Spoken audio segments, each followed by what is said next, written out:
Our top story today from the gatewaypundit.com, Biden campaign forfeits a state to Trump, admits the president has no chance to win it as Democrats' election chances spiral. It looks like the bets are now in Trump's favor. We have so much to unpack here on the Gateway Pundit's Week in Review.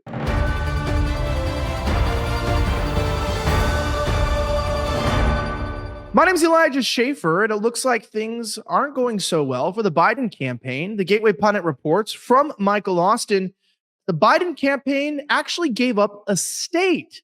Let's talk about this.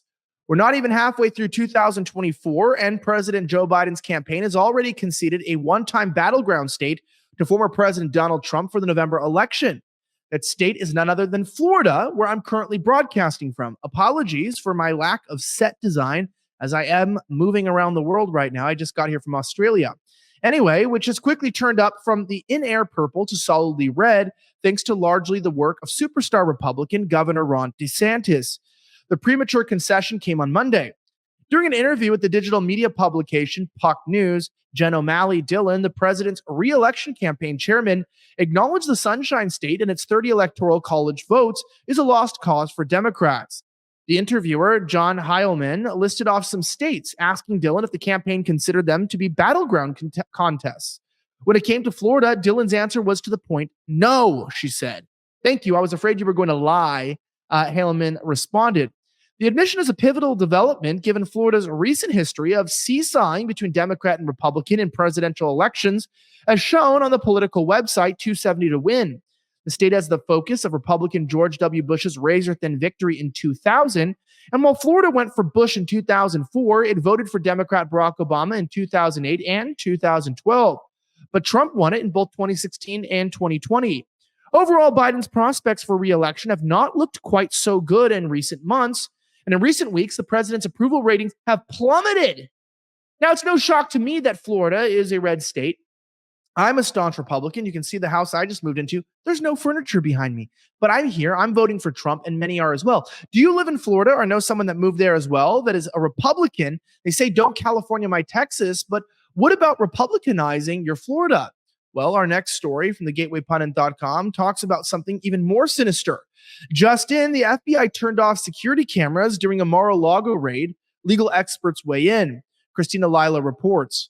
Special counsel Jack Smith's team filed a response to President Trump's motion to dismiss the classified documents case based on spoliation of evidence seized by agents during the 2022 raid of Mar-a-Lago. According to the new motion filed, the FBI turned off security cameras at Mar-a-Lago out of concern for agent safety. Biden's FBI raided Mar-a-Lago in August of 2022 and seized boxes of records from Trump's Florida estate. Machine gun toting agents descended on Mar-a-Lago in August of 2022. Here's what it says here. At approximately 9:55 a.m., the CCTV servers were turned off to prevent recording at the request of the FBI out of concern for agent safety. Jack Smith's prosecutors wrote. At approximately 10:20 a.m., recording resumed at the request of Trump's attorneys. Former Gorsuch clerk Mike Davis said this is a huge problem for Jack Smith's top prosecutor, Jay Bratt. The Biden Justice Department raided their boss's political enemy. They turned off the security cameras. Then they concocted evidence that they immediately released to turn public opinion against Trump and even filed with the court. This is a big problem for Jay Bratt. Jordan Sekulow and the team at ACLJ weighed in on the FBI's decision to turn off Trump's security cameras during the raid.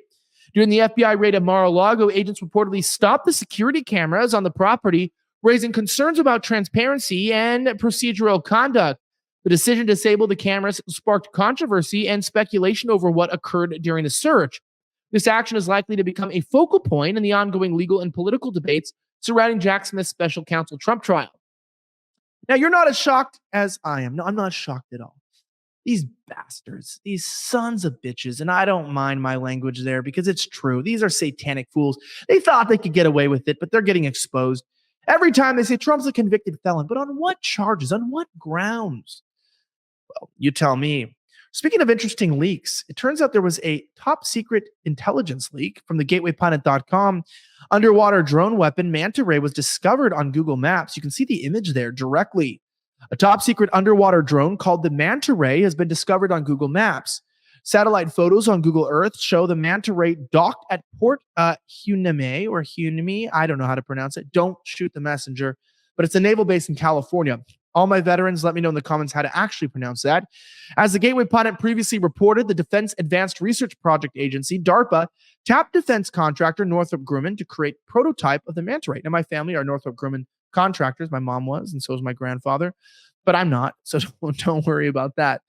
According to DARPA's site, the Manta Ray seeks to demonstrate innovative technologies allowing payload-capable autonomous unmanned underwater vehicles to operate on long-duration, long-range missions in ocean environments without the need for an on-site human logistics. We can look at this. A top-secret U.S. submarine prototype weapon called the Manta Ray has recently been spotted by eagle-eyed Google Maps users and remains plainly visible to the internet. It's so funny how Google Maps, which is just getting us to our destination, not even that well, it's always getting things wrong for me, can spot hyper-intelligence projects. There's no shock there. Our next story is kind of interesting. It involves the debates that are happening this Thursday. The Trump campaign is hit with a gag order by CNN days ahead of the network's presidential debate. Why Trump gives CNN the ratings, I don't know. But let's talk about this. On his primetime Fox News show, Jesse Waters reported that CNN has issued a gag order against the Trump campaign just days before they are set to participate in the network's upcoming presidential debate. CNN just slapped a gag order on Trump campaign days before the debate, Waters said. We knew Trump's mic would be muted during the debate, but we didn't know his campaign's mic would be muted before it. You can go on CNN and lie about Trump, Russia, and call Republicans racist Nazis, but you can't say Tapper's biased. If Jake's not biased, why is he celebrating Trump losing? Waters questioned. Waters continued expressing his dismay and concern over the fairness of the upcoming debate. And of course, he has the right to do so, as you would expect. They're not only gagging the Trump campaign, but also feeding Biden tips, he added, suggesting a double standard in the treatment of the presidential candidates. Podcaster Tim Pool also chimed in on this issue, stating, CNN is now threatening any social channels that provide commentary on the debate, stating they will not allow the use outside of CNN commentary on a presidential debate is the epitome of fair use, and we fully intend to provide insight and real-time fact-checking Thursday. CNN just slapped the gag order. Of course, we know this is rigged. I don't even need to get into this because we know he's probably got an earpiece in. You might notice I even have my earpieces in right now as well. That's just the case. I'm allowed to get as much information as I would like in my ear, but it's just, I don't know why Trump even agrees to the debates if he doesn't go hard. Trump, please go hard. We want to see 2016 savagery. Burn that mother effer alive. Our last story is personal for the gentleman. For the ladies, you may want to log off now, but even boobs are being outlawed these days. BIDENOMICS, Hooters abruptly closes 40 locations, citing rampant inflation, no pun intended. This is not, even though if the breasts may be fake, the inflation is not. The iconic restaurant chain Hooters has abruptly announced the closure of 40 locations nationwide, citing the rising cost of food and rent. The restaurant chain, known for its attractive and scantily dressed waitresses, will close stores in Florida, Kentucky, Rhode Island, Texas, and Virginia. Sigh. Like many restaurants under pressure from current market conditions, Hooters has made the difficult decision to close a select number of underperforming stores.